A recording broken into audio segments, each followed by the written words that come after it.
Hello student, good morning. I hope you all will be safe and sound as we have finished the previous chapter, that is about women, caste and reform. Now we are going to move the next chapter of the history, that is about the making of the national movements in 1870s to 1947. Mean to say, for getting the independence, for get rid of the British or the colonial rule, so which sort of the movements that has been initiated by the different leaders in our country. So you will come to know in this one chapter. So what they have given, they have started the chapter. In the previous chapter, we have looked at, in the previous chapters, whatever the previous chapters we have studied. So in this one, they have, that we have studied some points they have given here. The British conquest the territories and takeover of kingdoms. As you all know that the Britishers mainly, they won the different territories in our country and they just established their kingdom over the India. Then introduction of the new laws and administrative institutions. We have also discussed which sort of the new laws were implemented by the Britishers and which sort of the administrative rules they have just implemented here. Then changes in the lives of the peasants and tribals. When we were under the Britishers, when there was a colonial rule in our country, so which sort of the changes that occurs in the lives of the farmers and the tribal people. Then educational changes in the 19th century. We have already discussed about what about the new educational policies. These were introduced by the Britishers in our country. So we have also discussed this thing. Then debates regarding the condition of women. As in the previous chapter, we have already studied which sort of the changes and which sort of the debates. These were regarding to the condition of the women in our country. Then challenges to the caste system. Same in the previous chapter, we have read which sort of the challenges over the caste system we have discussed. Then social and religious reforms, and which sort of the reforms were done in the society and on the as well as on religion. Then the revolt of 1857 and after it. We have also read about the revolt of 1857. Then the decline of the crafts and growth of industries. On the basis of what you have read about these issues, do you think Indians were discontented with British rule? If so, how were different groups and classes dissatisfied? So here they have started the chapter, the emergence of nationalism. When the feeling of the nationalism that just came in the hearts of the Indian people, mainly the Indian natives, mainly in the Indian leaders who had taken the initiatives, and which sort of the movements were initiated at the time by the different leaders, that has been given. So what they have given, see, the above mentioned developments led the people to ask a crucial question. What about the above mentioned points we have discussed? So it just led to the people to ask a very important question. The question is that, what is this country of India and for whom is it meant? It means to say, that is, what is this country of India? Means, which sort of the country that India is? Because from ancient time, it had worked under the different rulers. Sometimes the ancient time, if you take the example, Ghulam dynasty and many other Lodi dynasty, then Mughal dynasty, then Portuguese, then French, then Dutch, then Britishers. They all came to our country and tried to take the territories of our country. So same thing they have given. The answer is that gradually, that is, emerged was, India was the people of India. All the people, irrespective of class, color, caste, creed, language or gender. It means to say, India, it is the country of the people who are living in our country. And all these people should not be discriminated on the basis of irrespective of their class, irrespective of the color, caste, creed and language and gender. And the country, its resources and systems were meant for all of them. And what about the resources? These are available in the country, and whatever the system, whether that is a political system, social system, economic system, that is for all the citizens of the country. Then they have given, with this answer came the awareness that the British were exercising control over the resources of India and the lives of its people, and until this control was ended, India could not be for Indians. So at that time, whoever some scholars at the time in our country, whoever the leaders, leadership quality at the time, so one question that came in their mind about that, whatever the resources we were having at that time, so these all resources were being consumed by the Britishers. for getting their benefits.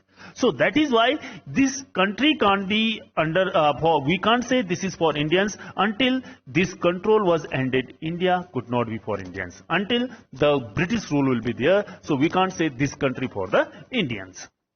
Then the consciousness began to be clearly stated by the political association formed after 1850, especially those that came to be being in 1817 and 1880s. So what happened? Whatever the eagerness and whatever the awareness the people got at that time, it began to be clearly stated by the different kind of the political associations, unions. These were formed after 1850s. As you all know that we have already read about the 1857 revolutions, how the people they took the participate in the this particular revolution and how they just fought against the Britishers.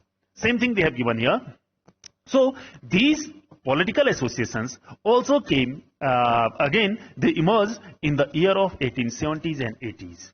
Most of these were led by English educated professionals such as lawyers they have given here. That is, most of these whatever the English educated professionals were there who have got, although they were the Indians and they have got good education over there, they were the educated professionals under the Britishers. So they led these all the things such as they have given the example, lawyers, teachers and other persons.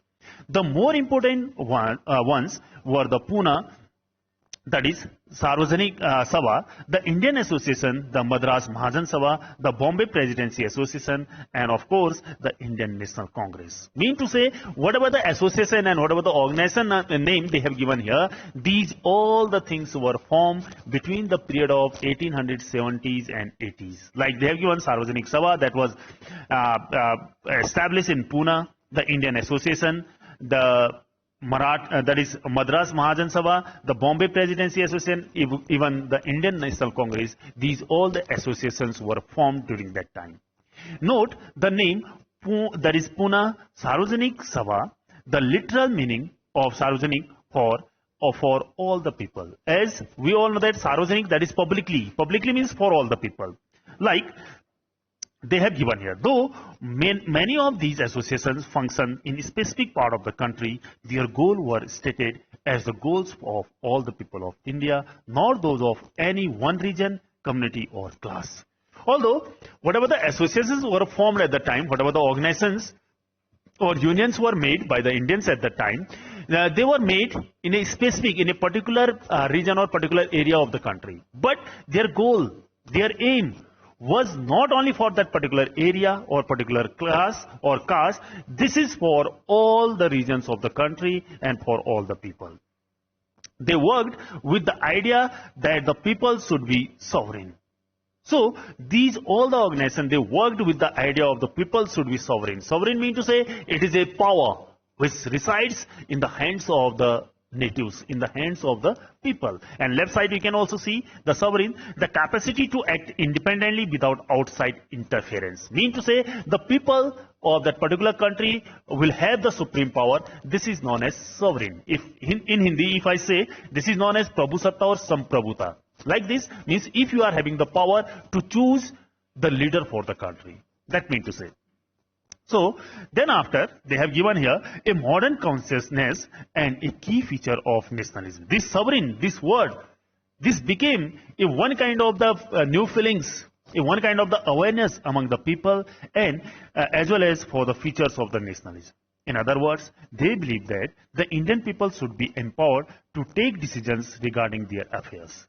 It means, in the another word they have given here, so the Indian people must get the power. The Indian people must have the power to take decisions regarding their affairs. Whatever the affairs, whatever for ruling themselves, so whatever the things the Indian wants, so they must get this right. The dissatisfaction with British rule intensified in the 1870s and 80s. As we all know that no one Indian at the time, they were not happy with the British rule. So the Arms Act was passed in 1878, disallowing Indians from possessing arms. So the Arms Act that was also passed by the Britishers in the year of 1878, and which didn't allow to the any Indian to just keep and to just possess any kind of the weapon with them. Then, in the same year, the Vernacular Press Act was passed and enacted in the efforts to silence those who were critical of the government. So, the Vernacular Press Act that was also passed. So, if any Indian was just giving any kind of the we can say any kind of the publishing things in the newspaper, that has been also banned against the British government.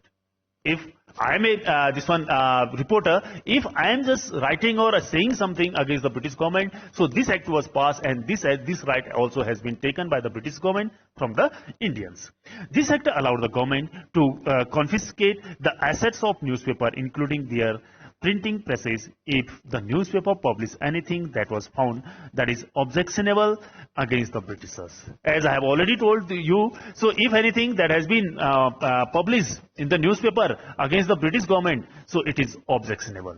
Mean to say, the press power had been taken by the Britishers in their hand. In 1883, there was a furor over the attempts by the government to introduce the Elwald Bill.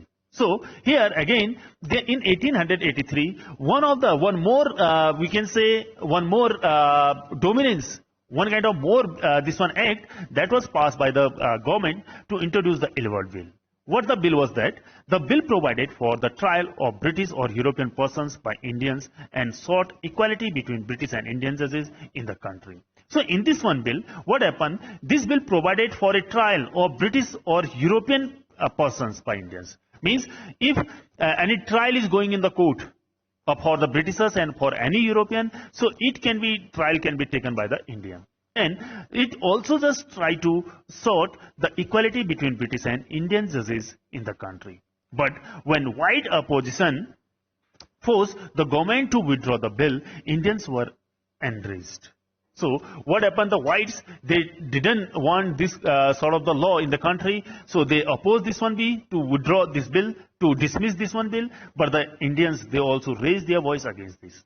The event highlighted the racial attitudes of the British in India. As you all know that, it shows one kind of the racial attitude. Racial attitude means on the basis of color. The Indians were known as the blacks, and the European, the outsiders, they were known as the whites. So it created one kind of the racism in the country.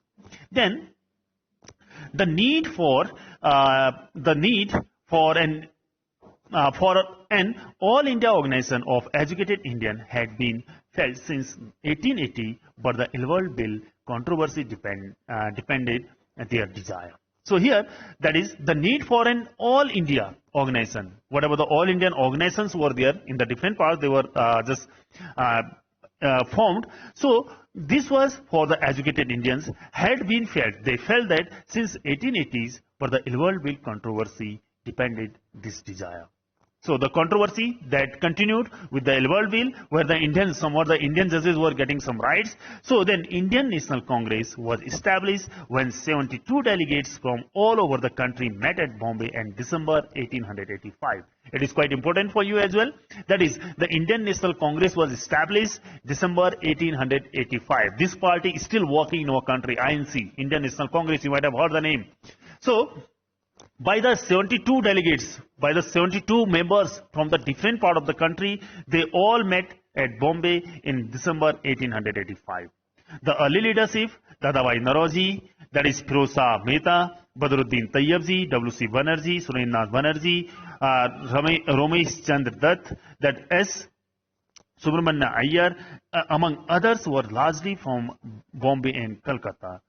They have just took the part and they met together in the Bombay for forming the Indian National Congress. And the founding member, the first, it is told about it, the main founder of this one is A.O. Hume. And the first president of this Indian National Congress, that is W.C. Banerjee. So after forming this one, see, that is Naroji, a businessman and a publicist, settled in London, and for a time, member of the British Parliament, guided the younger nationalists. So one of the person, Naroji, who had just shifted, who has made his settlement in the London, mainly in the England, he was a businessman as well as a publicist. He just guided all the young Indian nationalists at that time. A retired British official, A.O. Hume, also played a part in bringing Indians from the various regions together. So this British official named A.O. Hume, who was also known as the founder of Indian National Congress, so he also played a crucial role over there for bringing all Indians together from different parts. So after this one, a nation in the making. What they have given under this one? See, a nation in the making. It has often been said that the Congress in the first 20 years was moderate. Moderate means general. Means in a very smooth manner it was working in its objective and methods, whatever its aim and its method. During this period, it demanded a greater voice for Indians in the government and in administration. So during this period, when the Congress was working in a general way, in a moderate way, so at that time the Congress only demanded to the British government to allow them also in a British government and in its administration. It wanted the Legislative Council to be made more representatives, given more power and introduced in the provinces where none existed. So here, in the whatever the British Parliament was there, whatever the British Legislative Assembly were there, so the Indians wanted more representatives from the India.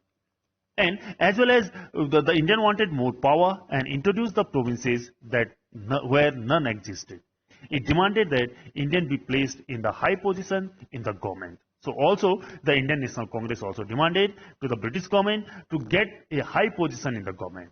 For this purpose, it called for civil service examination to be held in India as well, not just in London. So at that time, only the civil services, the exams, these were conducted in the London, mainly in the Britain. So they also demanded for this one civil service examination to be held in our country as well.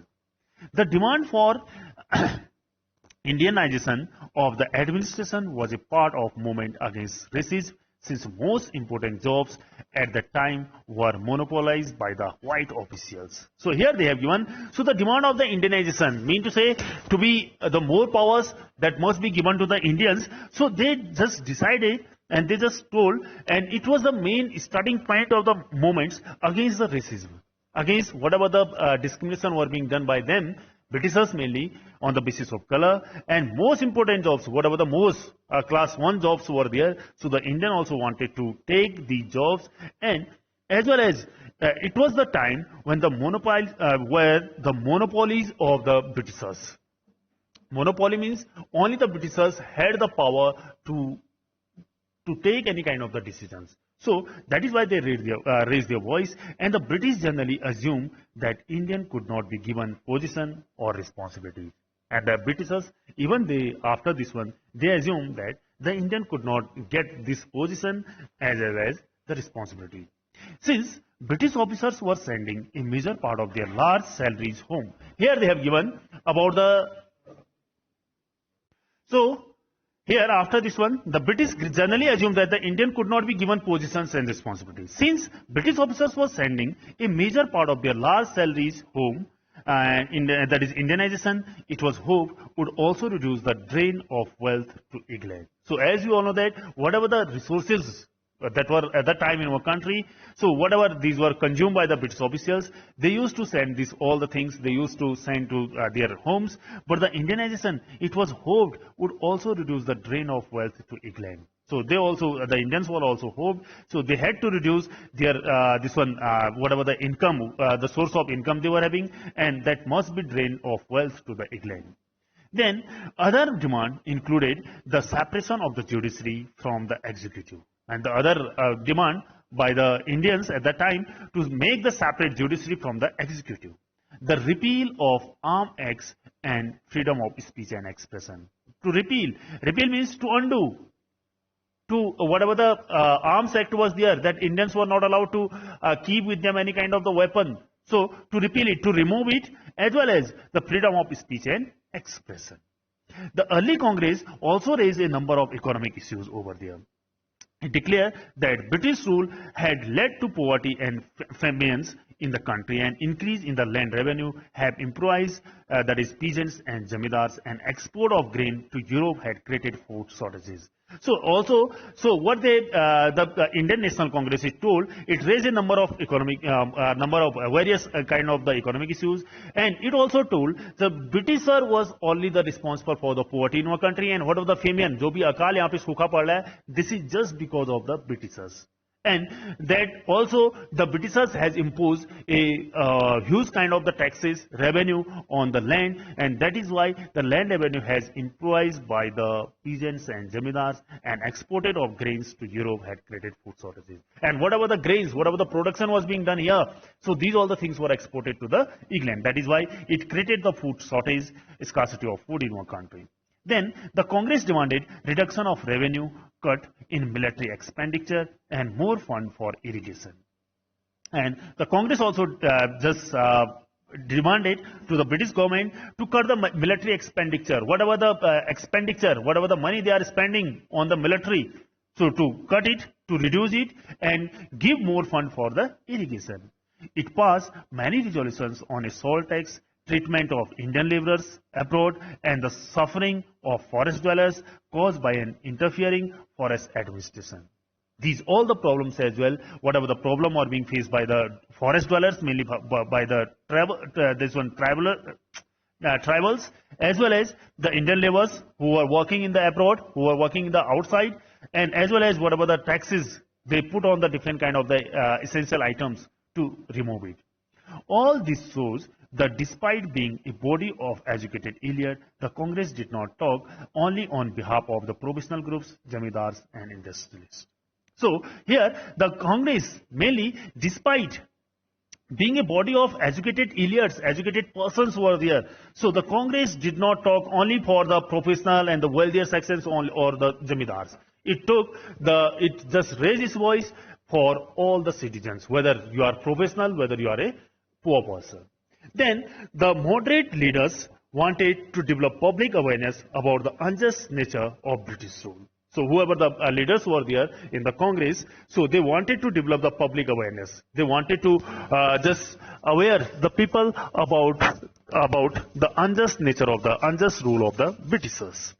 They published newspaper, wrote articles, and showed how British rule was leading to the economic ruin of the country. They also told that in the newspapers they have given, they have also written the articles that how the Britishers were leading to the economic ruin, economic fall down of the country. Ruin means to say the fall down of the economy of our country. They criticized British rule in their speeches and sent representatives to the different part of the country to mobilize public opinion. They also, the Indian National Congress, many of the members of this particular party, they have sent to the different parts of the country to aware to the people by giving them speeches and by telling the unjust rule of the Britishers. They felt that the British had respect for the ideals of freedom and justice, and so that it would accept the just demand of Indians. So these leaders also felt the British had respect for only the ideals of the freedom and justice, and they would accept the just demand of Indians. What was necessary, therefore, was to express these demands and make the government aware of the feelings of Indians. So it was only the purpose of these organizations and these unions and these parties which have been formed at that time, that is to understand the feelings of the Indians. By this one, they could get the freedom and they could get their rights. Then freedom is our birthright. That we will discuss in the next video. Okay?